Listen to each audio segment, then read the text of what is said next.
안녕하세요. 저는 서울병원 가정의학과 건강검진센터에서 근무하는 박현아입니다. 오늘은요, 위내시경 검사를 하게 되면 대부분의 한국 성인이 듣게 되는 진단명인 만성위염에 대해 설명드리고요.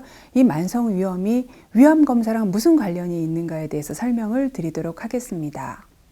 첫 번째 보여드릴 것은 저희 병원의 건강검진 판정지입니다. 이분은요, 위내시경 검사를 하시고는 만성 표재성 위염이 있다는 얘기를 들으셨어요.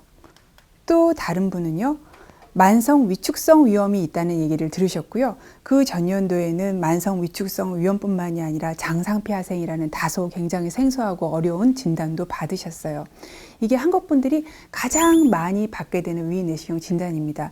이런 진단을 받게 되면요, 대부분 맨 끝이 위염으로 끝나니까 환자분들이 약 안 주세요, 저도 위장약 주세요 라고 얘기를 합니다. 하지만 이 위염은요, 진짜 위염이 아닌 노화의 정도를 나타내는 지표입니다. 그러니까 그 말뜻은요, 이 사람 위가 몇 살로 보이냐를 나타내는 지표라고 할 수 있습니다. 자, 만성위염은 위의 노화 과정입니다. 대부분 40세 정도부터 위의 노화가 시작이 되는데요. 그때부터 만성 표재성 위예요. 위의 제일 바깥 부분만, 위벽의 제일 바깥 부분만 노화가 됐다, 그런 뜻입니다. 조금 더 진행이 되면요, 이 노화가 되다 못해서 약간 위가 쭈그러듭니다. 그것을 만성 위축성 위염이라고 그러고요. 2단계에서 또 몇 년, 몇십 년이 지나게 되면은 위가 견디지 못하고 그 자리에 굳은 살이 생기게 됩니다. 그것을 장상피 화생이라고 하는데요. 굳은 살이 생기게 되면은 위세포가 장세포로 변하게 됩니다. 그러니까 위상피가 있어야 되는데 장상피가 있어야 되는 것을 장상피 화생이라고 하니까 굉장히 노화의 마지막 단계인 거죠. 자, 사진으로 보여드리겠습니다. 보통은 연어 색깔, 복숭아 색깔 같고 뽀얗고 맑은 위입니다. 근데 이 위가 만성 표재성 위염이 되면요, 부분 이렇게 빨간 점들이 생기게 되고요. 뭔가 이쪽은 울퉁불퉁하죠. 그래서 위에 노화가 시작되고 있는 한 40세 정도 되는 분의 위입니다. 조금 더 진행이 되면은요, 염증이 오래 있는 자리에는 그 자리가 쪼그라들기 시작하죠. 그래서 위벽이 얇아지면서 자세히 들여다보면 이렇게 밑에 혈관들이 비치면서 뭔가 얇아지고 투명해지는 그런 느낌이 듭니다.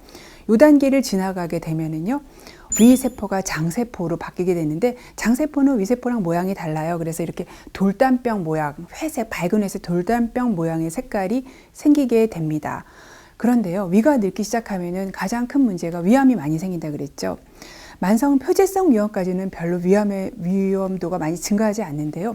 위축성 위염 정도가 되면 위암의 위험도가 3배 내지 5배 정도 증가되고요. 이렇게 장상피 화생이 돼버리면 위암의 위험도가 10배 이상 증가하게 됩니다. 물론 장상피 화생이 심한 정도에 따라서 100배까지 증가하기도 합니다. 그러니까 위의 노화가 많이 됐다는 것은 그분이 위 또 좀 신경을 더 써야 된다, 그런 의미이기도 합니다. 그럼 무엇이 이렇게 위를 노화시킬까요? 첫 번째는 유전입니다. 부모가 위가 빨리 늙으신 분이요, 자제분도 빨리 늙어요. 그건 좀 어쩔 수가 없습니다. 두 번째는 자극적인 음식입니다. 제일 위에 안 좋은 자극은요, 짠 음식입니다. 그 다음에 매운 거, 너무 신 거, 그리고 자기가 먹어봐서 위통이 있는 그런 음식들은 나한테 자극이 되는 음식이니까 피하는 게 좋고요. 그 다음에 술 드신 날 다음날 속 아픈 거 경험하셨죠? 음주 역시 위험의 원인이 되고요. 뭐 음주를 한 번만 하시면 괜찮지만 하시는 분들은 또 계속 하시기 때문에 만성 위험의 원인이 됩니다. 흡연이 들어가게 되면 담배 피고 난 다음에 꼬르륵 소리 나면서 위통 느껴보신 분들이 있으실 겁니다. 특히 공복 때 그렇죠. 흡연 역시 만성 위험의 원인이 됩니다. 그 다음 중요한 것은요, 한국 분들의 60%가 가지고 있는 헬리코박터라고 하는 위에 살고 있는 세균에 의한 감염입니다. 헬리코박터는요, 요게 위인데요. 위를 그냥 들여다봐서 볼 수는 없습니다. 현미경으로 위 점막 세포를 자세히 들여다보면은 이렇게 다리를 많이 가진 헬리코박터 균을 볼 수가 있는데요. 이 균이 위에 살고 있으면서 일종의 기생충이죠. 가만히 있는 게 아닙니다. 위벽 사이를 이렇게 막 계속 헤집고 다니기 때문에 염증을 일으킵니다. 이 균은요, 하루 이틀 사는 게 아니라 보통은 우리가 아동기 때, 소아기 때 감염이 돼서 한 60, 70대까지 가지고 있으니까 염증을 일으키는 기간이 저희 인생의 평생 정도라고 할 수가 있죠. 그렇기 때문에 헬리코박터 감염 역시 만성위염에 굉장히 중요한 요인이 됩니다. 그러면 내 위를 늙지 않게 젊게 유지할 수 있는 방법을 말씀드리겠습니다. 일단은 자극이 되는 음식을 피하십시오. 너무 맵고 짠 거, 특히 주무시기 전에 먹는 거, 아침 안 먹고 저녁 때 폭식하는 거, 이런 거 피하시면 되고요. 두 번째는 과도한 음주와 흡연 역시 피하시는 게 좋습니다. 그리고 세 번째는요, 헬리코박터균이 있으면 치료하시는 것이 좋습니다. 그런데요, 헬리코박터균이 있다고 해서 모든 사람 위암이 생기지 않습니다. 헬리코박터균이 있는 분의 10 내지 20%가 평생 살아가는 동안 궤양을 앓게 되어 있고요. 1 내지 2%가 위암을 앓게 되어 있습니다. 그러면은 문제를 일으킬 위험이 많은 분들이 치료를 하시면 되죠. 그리고 안타깝게도 우리나라 같은 경우에는 일본은 헬리코박터균이 있으면 다 치료를 받을 수 있습니다. 근데 우리나라 같은 경우에는 위암이 있거나 또는 위에 궤양이 있는 경우, 또 12장 궤양이 있는 경우만 보험으로 치료를 받고 치료 여부를 판정하는 검사까지 보험으로 받을 수 있기 때문에 약간 안타까운 측면이 있지만, 그래도 꼭 돈을 내고라도 받아야 되는 분들은 암이 있는 분, 궤양이 있었던 분, 그리고 자기 집안에 위암 가족력이 있는 분, 특히 부모에게 있는 분, 그리고 이렇게 살다 보면은 소염진통제나 아스피린 같은 걸 계속 먹어야 되는 경우들이 있죠.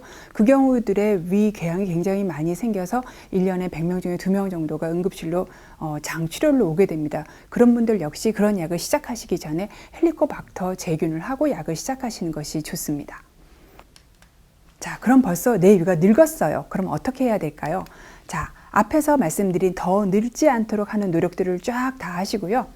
그 다음에 중요한 것은요, 위가 노화가 되면은 위가 젊은이보다 훨씬 많은 위암이 생깁니다. 그래서 현재 국가에서는 2년마다 한 번씩 위 내시경 검사를 하라고 얘기를 하고 있지만, 만성 위축성 위염이나 장상피 화생이 있는 분들은요, 2년은 너무 멉니다. 매년 내시경을 받으시는 것이 굉장히 중요합니다.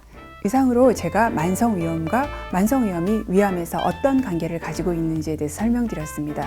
저는 박현아였습니다. 감사합니다.